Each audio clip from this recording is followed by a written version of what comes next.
Discuss कर रहे हैं वो लैंडिंग पेजेस हैं। तो मैं अगर पीछे से एक थोड़ा सा रिकैप कर लूँ ताकि चीज़ें कंफ्यूज ना हो। आपको मैंने बता दिया कि जी डोमेन नेम आपने लेना है, आपने डोमेन नेम परचेज कर लिया डोमेन नेम प्रोवाइडर से, गोडैडी से, नेम चिप से। इसी तरीके से आपको होस्टिंग का बताया था। तो आपने अगर मैनेज क्लाउड होस्टिंग जिसको हम रिव्यू कर रहे थे, आपने क्लाउडवेज से ले लिया। आपको क्लाउडवेज का इंटरफेस सेटअप करना बता दिया कि क्लाउडवेज का इंटरफेस कैसे सेटअप होगा और वहाँ से एप्लीकेशन आपकी लॉन्च कैसे होगी। और आपको वर्डप्रेस की वेबसाइट का यूआरएल मिल गया कि ठीक है जी ये वर्डप्रेस की वेबसाइट का यूआरएल है और एक यूज़र आईडी पासवर्ड वर्डप्रेस के एडमिन का वही मिल गया जो आपने डेवलपर को दे सकते हैं, जिसके थ्रू वो आगे जो है वो काम कर सकता है, या फिर अगर आप खुद भी करना चाहें तो आप उसके थ्रू काम कर सकते हैं। अब आपका डोमेन नेम और वेबसाइट जो है, जो डोमेन नेम और होस्टिंग प्रोवाइडर के साथ जो आपकी वेबसाइट लगी हुई है वो आपस में बाइंड कैसे होंगे, इसके हवाले से हम बाद में बात करेंगे। इससे पहले हम लैंडिंग पेजेस के ऊपर आ जाते हैं और लैंडिंग पेज को डिस्कस कर लेते हैं।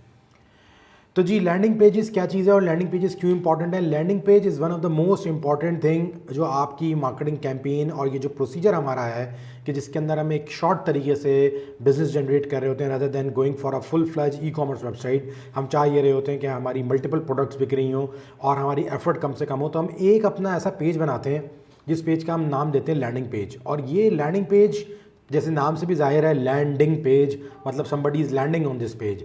जब आप फेसबुक के अपना ऐड रन करेंगे तो कस्टमर जब आपका ऐड दिखेगा, चाहे वो add creative static design image हो या वो वीडियो हो, दोनों सूरतों के अंदर जब उस पर क्लिक करेगा तो क्लिक करने के बाद जिस पेज के ऊपर आएगा उस पेज को हम लैंडिंग पेज कहते हैं। मतलब आपका कस्टमर आपके ऐड को क्लिक करने के बाद जो अगली चीज़ देखेगा वो आपका लैंडिंग पेज है। और ये लैंडिंग पेज क्यों इतना इंपॉर्टेंट है, ये लैंडिंग पेज ही ये मेक श्योर करेगा कि आपका कस्टमर आपके ऐड क्रिएटिव को देखने के बाद अब ख़रीदता है या नहीं ख़रीदता, वो चीज़ बाय करता है और या बाय नहीं करता, और वो आपको अपनी इन्फॉर्मेशन देता है या वो आपको अपनी इन्फॉर्मेशन नहीं देता। अगर आपका लैंडिंग पेज ठीक होगा, अगर आपकी होस्टिंग ठीक होगी तो दैट्स मीन लैंडिंग पेज आपका फास्ट खुलेगा, ऑप्टिमाइज खुलेगा, अच्छे तरीके से रिस्पॉन्ड करेगा। और लैंडिंग पेज अगर सही डिज़ाइन हुआ हुआ होगा, लैंडिंग पेज का कंटेंट ठीक होगा, लैंडिंग पेज पे जो चीज़ें होनी चाहिए वो ठीक होंगी, तो वो अपनी इन्फॉर्मेशन भी आपको इजीली दे देगा। वही इन्फॉर्मेशन जो आपको वो देगा उसे हम लीड कहते हैं, और वही लीड आपका सेल्स एजेंट या आप खुद उस लीड को कॉल करके अपना ऑर्डर कंफर्म करेंगे।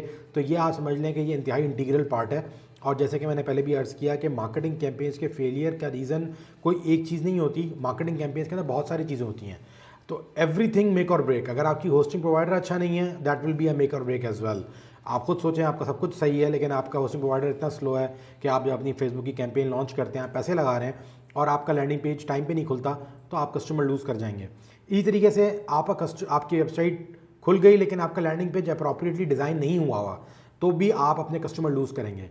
कंपनीज जिनकी मिलियंस के अंदर सेल होती हैं, हर एक एक मिनट के अंदर कई सैकड़ों लोग परचेज़ कर रहे होते हैं, वहाँ वो लोग इंतहाई मेहनत से अपने लैंडिंग पेजेस को बनाते हैं और बाकायदा ट्रैक करते हैं और मेक श्योर करते हैं एक छोटी सी लाइन का ऊपर नीचे हो जाने से भी उनके लैंडिंग पेज की परफॉर्मेंस पर असर पड़ता है। बहरहाल इसको आपने इंतहाई गौर समझना है। इसका फॉर्मेट ये है कि हम पहले समझेंगे लैंडिंग पेज के अंदर बुनियादी क्या चीज़ें हैं जो किरदार अदा करती हैं, फिर हम आगे देखेंगे कि लैंडिंग पेज के अंदर एग्जांपल्स कौन कौन सी हैं जिनको हमने मेक श्योर करना है। तो बहरहाल लैंडिंग पेज के अंदर आपकी प्रोडक्ट पे फोकस होना चाहिए, जो प्रोडक्ट आप बेचना चाह रहे हैं, जो बात कस्टमर को सिखाना चाह रहे हैं, बताना चाह रहे हैं, वही चीज़ फोकस होगी, इसके अलावा और कोई चीज़ नहीं होगी। वेबसाइट और लैंडिंग पेज में डिफरेंस क्या है, वेबसाइट में और लैंडिंग पेज में डिफरेंस ये है कि वेबसाइट के अंदर जनरलाइज इन्फॉर्मेशन होती है, ऊपर मेन्यू भी होता है जहाँ से कस्टमर नेविगेट कर सकता है किसी भी जगह पे, लेकिन लैंडिंग पेज के ऊपर कस्टमर को नेविगेट करने का कोई ऑप्शन नहीं दिया जाता। कस्टमर को बताया जाता है कि भाई आपको ये चीज़ पसंद थी, फॉर एग्जांपल आप जो है वो क्या कहते हैं कपड़े बेच रहे हैं, तो आपने बताया जी कि आप कपड़ों में इंटरेस्टेड थे, जैसे ही उसने क्लिक किया आपके ऐड पे, अब वो जिस पेज पे आया वहाँ पर वही कपड़े अपनी तमाम इन्फॉर्मेशन के साथ, प्राइस, उसके बेनिफिट्स, उसके फीडबैक, सारी चीज़ें कि कस्टमर अब आगे पीछे ना जाए, कस्टमर आपकी बात से कन्विंस हो जाए। तो landing page is all about convincing the customer. आप इसको इस तरह समझें कि आपका कस्टमर दुकान पे आप डील कर रहे हैं किसी दुकान पे खड़े होके, और कस्टमर आके आपको बोलता है कि ठीक है जी मैं आपसे ये शर्ट ख़रीदना चाहता हूँ, तो क्या आप चाहेंगे कि जब वो शर्ट ख़रीदने में इंटरेस्टेड है और ख़ुद मुँह से बता रहा है कि जी मैं ये जो टी शर्ट्स रखी हुई आपके पास ये परचेज़ करना चाह रहा हूँ, तो क्या आप चाहेंगे कि आप उसको जीन्स भी दिखाएँ या ड्रेस पैंट भी दिखाएँ? आप नहीं दिखाएंगे। एक कस्टमर आता है बोलता है जी मुझे आम चाहिए, तो आप खुद बताएं कि अगर मैं आम दिखाने की बजाय उसको बोले यार स्ट्रॉबेरीज देख लो, बनानास देख लो, तो कस्टमर लूज़ हो जाएगा ना, उसका जो ध्यान है, उसकी जो सोच है वो आम लेने की है। जिस चीज़ का बोल के आप उसको लेकर आए हैं दुकान के ऊपर, आपने उसको बोला जी मैं आपको आम दिखाता हूँ, बड़े अच्छे आम है, तो फिर वो ही इज़ एक्सपेक्टिंग आम, he is not expecting anything else. तो लैंडिंग पेज का भी ऑब्जेक्टिव ये है कि लैंडिंग पेज के ऊपर आप कस्टमर को कोई चीज़ बता के समझा कर लेकर आएंगे, वो अपने ऐड के थ्रू समझाएंगे आप। अब वो समझ में आ गई उसको बाद, उसने बोला ठीक है जी मैं इंटरेस्टेड हूँ उस चीज़ में, तो आपका लैंडिंग पेज आपके उस मैसेज को इन्फोर्स करेगा। अगर वो इन्फोर्स नहीं करेगा, इररेलेवेंट इन्फॉर्मेशन होगी, उसको बाहर निकलने का मौका मिलेगा, उसको दुकान में और 10 चीज़ें नज़र आएंगी, तो चांसेस आपकी सेल से क्या हो जाएंगे, लो हो जाएंगे। तो ये इसकी एक बेसिक साइकोलॉजी है। अब हम आ जाते हैं साइकोलॉजी के तहत, हम अगर लैंडिंग पेज के इंपॉर्टेंट पार्ट्स की बात करें तो इंतहाई इंपॉर्टेंट पार्ट है call to action. Call to action अंग्रेजी में कॉल टू एक्शन है, उर्दू में सीधी सी बात यह है, इसको कहेंगे ये कि आपसे बंदा रब्ता कैसे करें।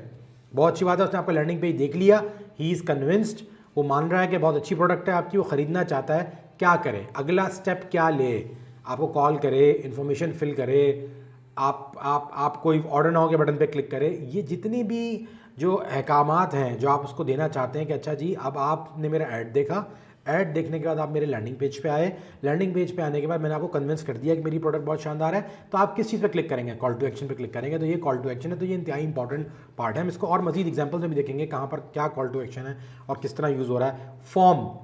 फॉर्म्स क्या होते हैं जी, अमूमी तौर पर आप उससे कोई ना कोई इन्फॉर्मेशन ले रहे होंगे, क्योंकि ये शॉपिंग कार्ट तो है नहीं कि ऐड टू कार्ट आपने करवाना है। ऐड टू कार्ट का प्रोसेस बहुत कॉम्प्लिकेटेड है, हम यहाँ पर इस ऐड टू कार्ट के प्रोसेस को, कॉम्प्लिकेटेड प्रोसेस को ला के अपनी सेल्स को डाउन नहीं करना चाह रहे। और मैंने आपको बताया कि एक एफिशिएंट वे है, ई कॉमर्स के अंदर मल्टीपल स्टेप्स इन्वॉल्व हो जाते हैं। जितने ज़्यादा स्टेप्स इन्वॉल्व होंगे, कस्टमर के लूज होने के चांसेस उतने ज़्यादा होंगे। लेकिन इसके अंदर हमारी कोशिश होती है कि फॉर्म बंदे को लैंडिंग पेज पे ही मिल जाए। अगर उसको कोई चीज़ ख़रीदनी है तो उसको लंबी चौड़ी साइंस लगाने की ज़रूरत नहीं है, सिर्फ वो अपना फॉर्म फिल करेगा, अपना नाम, अपना फ़ोन नंबर, अपना एड्रेस और जो चीज़ उसने ख़रीदनी है उसके अंदर कोई ऑप्शन है, कोई डील है, कोई कलर है, कोई उसमें कोई और वेरिएशन है, तो बस उसको चूज़ करेगा, सबमिट करेगा और आपके पास वो लीड आ जाएगी। तो ऑब्जेक्टिव लैंडिंग पेज का ये है कि आपने बायर को सिंप्लीफाई करके उससे लीड लेनी है। तो फॉर्म्स आपके लिए इंतहाई इंपॉर्टेंट चीज़ है। फिर above the fold section. Above the fold section क्या है, आपका जो लैंडिंग पेज है, जितना बंदा स्क्रॉल करेगा उस लैंडिंग पेज को, नीचे जाएगा, उतने चांसेस हैं कि वो जब नीचे जाए तो वो आपसे उसकी इंटरेस्ट लेवल ख़त्म हो जाए। तो आपने कोशिश करनी है कि अबव द फोल्ड से मुराद ये है कि स्क्रॉल करके नीचे आने के बजाय जो टॉप ऑफ द लाइन, जो सबसे टॉप पे जो फ्रंट पे सेक्शन नज़र आ रहा है, सही है, उसे हम अबव द फोल्ड कहते हैं। उस सेक्शन के अंदर ही आपकी सारी कीमती इन्फॉर्मेशन जो है, जो आप कस्टमर को देना चाह रहे हैं या उससे आप लेना चाह रहे हैं, वो दोनों मौजूद हो ताकि उसको ज़्यादा स्क्रॉल करने की ज़रूरत ना पड़े। फिर लैंडिंग पेज के अंदर इंतहाई इंपॉर्टेंट चीज़ बेनिफिट्स। क्यों ले आपसे चीज़, कोई रीज़न होना चाहिए। अच्छा, फिर ये कि इसमें आपको ये भी समझना ज़रूरी है कि फीचर्स और बेनिफिट्स में क्या डिफरेंस होता है। बड़ा बेसिक सा क्वेश्चन है, बहुत सारे लोगों को पता होगा, बहुत सारे लोगों को नहीं पता होगा। फीचर्स किसी भी प्रोडक्ट की हाइलाइट्स होते हैं जी। इसके अंदर ये जो है, फॉर एग्जांपल कोई स्मार्ट वॉच, आपने बोला जी इसमें ये फ़ीचर है, ये वाटर प्रूफ है। अच्छा जी, इसमें ये फ़ीचर है कि ये जो है ये ऑटोमेटिक है। ये सारे फीचर्स हैं, किसी प्रोडक्ट के अंदर ये फीचर्स होते हैं। आपने कोई शर्ट है तो आपने बोला जी इसके अंदर बटन्स लगे हुए हैं, ये इसका फ़ीचर है, ठीक है जी। ये इसके अंदर जो है ना जिप दी हुई है आपने, ये इसका एक फ़ीचर है। ये इसके अंदर जो है मटेरियल फलाना दिया है, features are all the small details, या वो जो इंपॉर्टेंट पार्ट्स हैं उसके जिससे वो प्रोडक्ट बनी है, वो फीचर्स होते हैं। Benefits are something else. Benefits वो होते हैं जो एंड रिजल्ट उन फीचर्स के अगेंस्ट में एक इंसान जब अचीव ले रहा होता है, वो बेनिफिट है। और इंसान की सोच, फीचर को तो देखता ही देखता है इंसान, लेकिन फीचर से ज़्यादा इंसान के लिए इंपॉर्टेंट चीज़ होती है उसकी बेनिफिट। शर्ट से आपका मकसद क्या है, शर्ट पहन के आप अच्छा लगना देखना चाहते हैं, आप कंफर्टेबल फील करना चाहते हैं, तो कंफर्टेबल फील करवाना ये बेनिफिट हुआ, अच्छा लगना ये बेनिफिट हुआ, ये फीचर नहीं है। जेब का होना फीचर हो सकता है, लेकिन आपकी अशिया का सिक्योर रहना ये बेनिफिट है। तो आपने बेनिफिट्स को आइडेंटिफाई करना है, क्योंकि एट दी एंड कस्टमर जो है आपका बेनिफिट से इंटरेस्ट के लिए इंटरेस्टेड है। आपकी प्रोडक्ट कितनी अच्छी है, उसके अंदर जो है कितने कलर्स हैं, ये सारे फीचर्स हैं, कलर्स कितने हैं, कितने साइजेस हैं, लेकिन वो इंटरेस्टेड है बेनिफिट के अंदर। तो आपने बेनिफिट्स को अपने उसमें हाईलाइट करना है। फिर टेस्टिमोनियल्स या दूसरे कस्टमर्स, क्योंकि आप समझ लें, देखें ये दुकान तो नहीं है कि लोग दुकान पे आते हैं, सामने वाले से पूछते हैं ये दुकान कैसी है, या किसी दोस्त ने बता दिया। यहाँ आ रहा है वो बंदा, तो वो देखना चाहता है कि आपके जो दूसरे बायर्स हैं वो कितना, आप उनका कॉन्फिडेंस लेवल क्या था। तो आपने टेस्टिमोनियल्स के थ्रू उनको ये चीज़ देनी है, सही है। तो आप टेस्टिमोनियल्स अगर आपके पास हैं, आप ऑलरेडी ये प्रोडक्ट बेच रहे हैं, तो आप वो भी डालें इसके ऊपर। फिर आपकी सर्विस की डिटेल्स, अगर वो जानना चाह रहा है कि आपकी सर्विस मज़ीद क्या डिटेल्स हैं उसकी, ठीक है जी। आपकी प्रोडक्ट थी फॉर एग्ज़ाम्पल जो है कपड़े, अब टी शर्ट है, शर्ट है कोई, तो उसकी डिटेल्स क्या हैं, आपने कहाँ से इसको सिलवाया, कौन सी फैक्ट्री से सिली, क्वालिटी के क्या स्टैंडर्ड्स आपने मेंटेन किया, तो डिटेल्स में भी वो इंटरेस्टेड है। तो लैंडिंग पेज के अंदर आपने कस्टमर को कन्विंस करना है। तो आपने ये समझना है कि जो बुनियादी चीज़ें कस्टमर जानना चाह रहा है मैंने वो भी देनी है, वो अगर कोई इन्फॉर्मेशन मुझे देना चाह रहा है या मुझसे लेना चाह रहा है मैंने वो भी उसको प्रोवाइड करनी है, और अगर वो देखना चाह रहा है कि और लोग इसके बारे में क्या कहते हैं टेस्टिमोनियल की सूरत में, तो मैंने वो भी देना है। और आपका landing page at the end एक कन्विंसिंग होना चाहिए। फिर एक इंतहाई इंपॉर्टेंट बात आपके लैंडिंग पेज के लिए क्या है, उसकी एक लैंग्वेज है। अगर लैंडिंग पेज में ज़ुबान, अमूमी तौर पे पाकिस्तान के अंदर बड़ा प्रॉब्लम ये देखने में आता है कि लोग लैंडिंग पेज डिज़ाइन कर लेते हैं अंग्रेज़ी के अंदर। 90% हमारी आवाम उर्दू को समझती है। आप भले से अंग्रेज़ी यूज़ करें, लेकिन आप इस बात को समझें कि आपके यहाँ जो ऑडियंस है वो उर्दू से ज़्यादा कंफर्टेबल है, और मैक्सिमम ज़्यादातर आपकी आवाम उर्दू दान है, उर्दू बोलना समझती है, उर्दू को समझती है, उर्दू उसको ज़्यादा उसके क्लोज टू हार्ट है। तो आप लैंग्वेज को मेक श्योर करें कि वो लैंग्वेज रिलेटेड हो, वरना आप बहुत बड़ी एक तादाद अपने कस्टमर्स की लूज़ कर देंगे। और ये बेस्ड ऑन आवर एक्सपीरियंस हम आपको बता रहे हैं अगली बात कि लैंग्वेज का एक बड़ा इंपॉर्टेंट पार्ट होता है।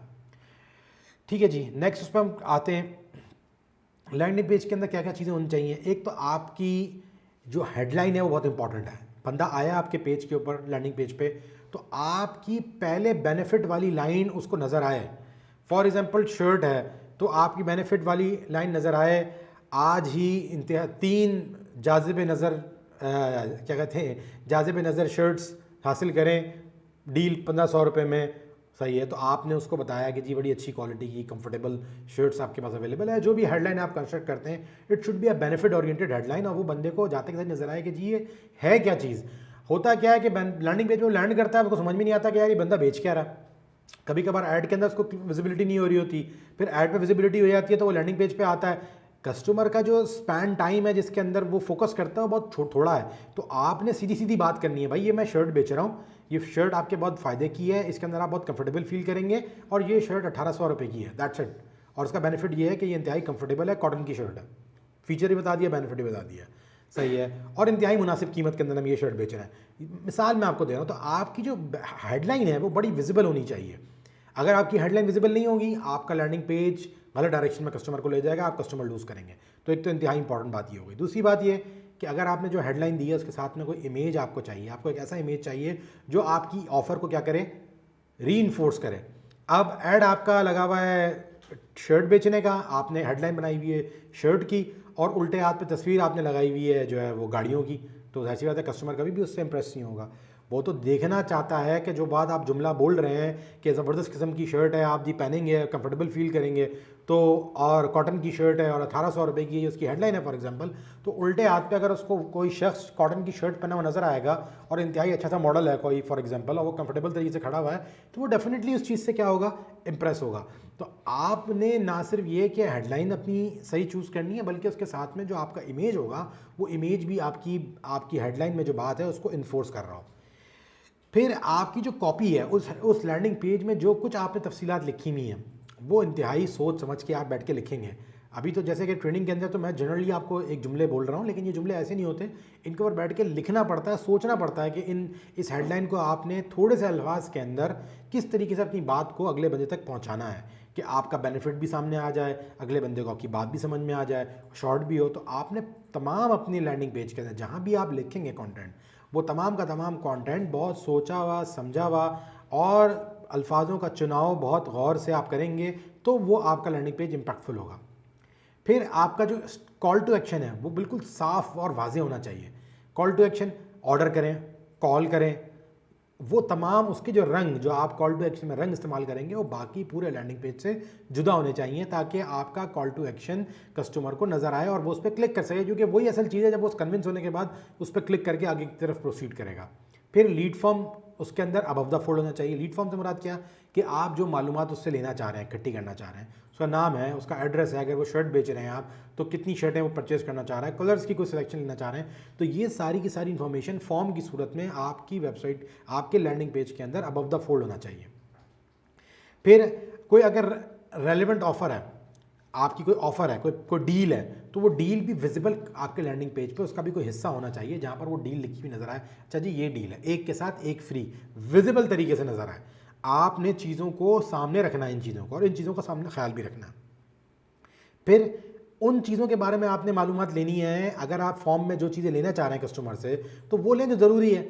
आप उससे नाम, एड्रेस, अब कुछ लोग क्या करते हैं, लीड फॉर्म बना रहे होते हैं, उसके अंदर एक तफसीलात मांग लेते हैं कि नाम बता दें, एड्रेस बता दें, फ़ोन नंबर बता दें, ऑफिस का नंबर बता दें, घर का एड्रेस बता दें, सही है, और मुख्तलिफ़ किस्म के उन्होंने 100 उसमें सवालात डाल दिए। जितने आप सवालात डालेंगे अगले बंदे के लिए जो आपका बायर है, उतना ही डिफ़िकल्ट होगा कि वो उन तमाम सवालात के जवाब दे और आप अपने कस्टमर को लूज़ करेंगे। तो आपने मेक श्योर ये करना है कि आपका लीड फॉर्म जितनी इंपॉर्टेंट इन्फॉर्मेशन है जो रेलेवेंट है वो आप उससे लें, उससे ज़्यादा इन्फॉर्मेशन मत लें, ताकि आपका प्रोसेस क्विक हो और अगला बंदा भी आपको इन्फॉर्मेशन, जो आपका विजिटर है, वो फटाफट अपनी इन्फॉर्मेशन दे और आगे की तरफ स्टेप से प्रोसीड करें। फिर नेविगेशन ऊपर से आपने रिमूव कर देनी है। लैंडिंग पेजेस के अंदर नेविगेशन नहीं चाहिए। जैसे कि वेबसाइट के अंदर होम पेज होता है, अबाउट होता है, प्रोडक्ट्स होती हैं और बहुत सारी डिटेल्स होती हैं। लैंडिंग पेज के अंदर नेविगेशन आपने उसको नहीं देनी। आपने उसको ऑप्शन नहीं देना कि वो आपके लैंडिंग पेज से बाहर निकले। अगर आप उसको ऑप्शन देंगे अपने लैंडिंग पेज से बाहर निकलने के लिए, डेफिनेटली चांसेस बात के हैं कि वो लैंडिंग पेज से आगे की तरफ निकल जाएगा और आपका फॉर्म जमा कराने के बजाय वो कहीं और मूव कर जाएगा और इस तरह आप अपना कस्टमर लूज़ करेंगे। फिर आपका पेज रिस्पॉन्सिव होना चाहिए। रिस्पॉन्सिव से क्या मुराद है कि आपके पेज मोबाइल पे भी ऐसे ही खुले जैसे डेस्कटॉप पे खुलता है। तो इसको चेक करना ज़रूरी है कि अब आप जो लैंडिंग पेज बनवाएंगे, डिज़ाइन करवाएंगे, या जो डेवलपर से डेवलप करवाएंगे या खुद करते हैं, दोनों तीनों सूरतों में आपने उसको चेक करना है कि डेस्कटॉप पे भी ये खुले और मोबाइल पे भी खुले। अब आजकल 60-70% मोबाइल पे लोग खोल रहे होते हैं, 30% जो है वो डेस्कटॉप पे होता है। लेकिन बहरहाल दोनों सूरतों के अंदर आपने मेक श्योर करना है कि आपका लैंडिंग पेज डेस्कटॉप और मोबाइल दोनों के लिए ओके हो। देखिए जी, फार्मूला ही यही है, सीक्रेट फार्मूला ये है कि आपने ई कॉमर्स वेबसाइट के अंदर आप हर पेज, कितने पेजेस को आप मेक श्योर करेंगे, कितनी प्रोडक्ट्स और कितनी बड़ी वेबसाइट बनाएंगे लैंड। लेकिन अगर आपके पास आपकी प्रोडक्ट फोकस्ड है, एक सिंगल प्रोडक्ट है और आपने उसी का लैंडिंग पेज बनाना है, तो आप उसको 100% नेल डाउन कर सकते हैं, बिल्कुल एक्यूरेट और परफेक्ट। तो आपने हर एक चीज़ को यहाँ पर मेक श्योर करना है और कोई भी चीज़ को छोड़ना नहीं है। क्वालिटी 100% होनी चाहिए आपके लैंडिंग पेज की। फिर ऑप्टिमाइज फॉर सर्च, डेफिनेटली आप कोशिश करें, अगर आपको थोड़ा बहुत एसईओ से ताल्लुक है, हम कहीं ना कहीं कवर कर लेंगे एसईओ की बेसिक्स, तो टाइटल, मेटा डिस्क्रिप्शन या इस तरह की चीज़ें आप डालें उसके ऊपर, ताकि एटलीस्ट आपका लैंडिंग पेज इंटरनेट पे विजिबल हो। और दूसरा, जब वो इन्फॉर्मेशन सबमिट कर दे तो सबमिट करने के बाद कोई थैंक यू पेज ज़रूर होना चाहिए, शुक्रिया का पेज। जब वो आप इन्फॉर्मेशन सबमिट करें, अब उसको समझ में नहीं आ रहा कि मैंने इस पर इन्फॉर्मेशन डाल दी, मैं शर्ट ख़रीदना चाहता हूँ, तो कोई तो चीज़ नज़र आए, उसको पता लगे हाँ भाई शुक्रिया आपका, आपने इन्फॉर्मेशन दी है, हमारा नुमाइंदा 24 घंटे के अंदर आपसे रब्ता करेगा। तो आपको इस तरह की इन्फॉर्मेशन देनी है। ये सारी चीज़ें मैं अभी टेक्सचुअल आपके साथ डिस्कस कर रहा हूँ, फिर हम एक एक करके लैंडिंग पेज की एग्जाम्पल्स में जाएंगे और वहाँ पर इन सब चीज़ों को जो हमने यहाँ डिस्कस करी है वहाँ पर भी उनको आइडेंटिफाई करेंगे। अच्छा जी, अब हम बात, ये तो बहुत सारी बातें दी हैं। एसेंशियल्स क्या हैं? हेडलाइन बहुत इंपॉर्टेंट है, रेलेवेंट इमेज बहुत इंपॉर्टेंट है, लीड फॉर्म बहुत इंपॉर्टेंट है, कॉल टू एक्शन बहुत इंपॉर्टेंट है, कॉपी एंड डिस्क्रिप्शन, कोई चीज़, तफसीलात आपकी प्रोडक्ट की, ये बहुत इंपॉर्टेंट है, जो आपके लोग, आपके कस्टमर को इंटाइज करेगा, मेक श्योर करेगा भाई ये डील हासिल करो, ये बड़े फ़ायदे की डील है। ये इंतहाई एसेंशियल चीज़ है।